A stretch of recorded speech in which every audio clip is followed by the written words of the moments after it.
Punjabi radio USA लेके आया है ताई फिनो दियां तत्तियां।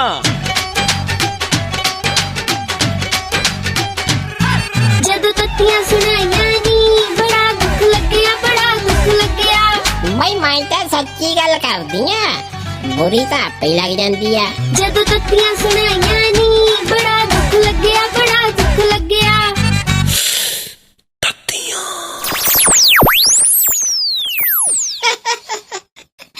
लैला कुड़े कोई हाल नहीं कुड़े दस तू काहदे लई हस्सी जानी है ताईए? नहीं मैं तो अखबार पढ़ी जाती सी कुड़े, मसाइयां जो मैं निकलाई थे आ देख की लिखिया अखबार च खबर।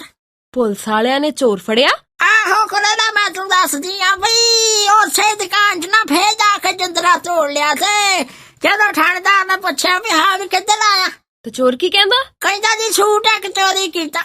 अगो पुलिस वाला कहंदा भी पहला भी तू ऐसे दुकान दा जिंदरा तोड़ दिया फड़िया गया सी, उदों तू माफी मांग के छुट्टा भी फेर नहीं करता, हुण दोहरे क्यों आया?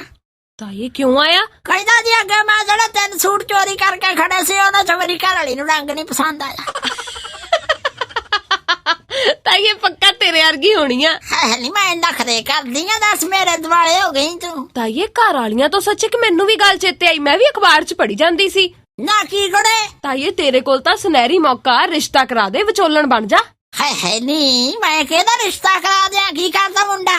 मुंडा बैंक चों रिटायर होया है नहीं रिटायर हो गया, इड्डी हौली उम्र च हो गया। ओ हौली उम्र कादी, 90 सालां दा मुंडा है ताईए, नाल 2 मुंडे भी ने, 2 कुड़ियां भी ने, जवाक उदा सारे विआहे होए ने। अगला हुण ना 90 सालां दा हो गया, कुड़ी एक कोल रहिंदा है, ओनू महीने दा किराया 17,000 रुपया भरदा, उधरों मुंडा ओनू रोटी पानी भेजदा ते ओनू महीने दा 6,000 रुपया दिंदा। हुण अगला कहंदा कि मैनू ऐ लगदा है भी मेरे न्याणिਆਂ दी दिलचस्पी ना मेरे पैसिਆਂ 'ਚ है, मेरे विच है नहीं, सो इसलिए मैं चाहना भी मैं विआह करा लवां।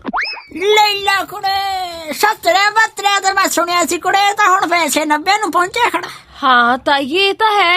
ना इनू बंदा पूछे भी जेड़ा तेरे ढिड्डों जम्मिया भाई, जे तैनू आए लगदा भी ओ तेरी सेवा नहीं करदे, तेरे सके नहीं, तां जेड़ी कल नूं ब्याह के जाऊगी ओ किन्नी सकी होगी?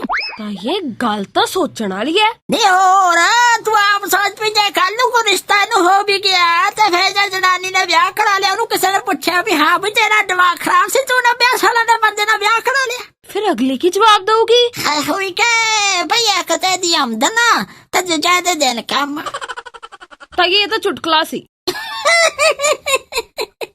तू भी किते हौसला गुड़े, जदों वेखो बस सड़ी रहनी है। जा मैं नहीं हसदी इहो जिहा चुटकुलियां ते। ना तो होर कुछ कतारियां कटांदे रहे।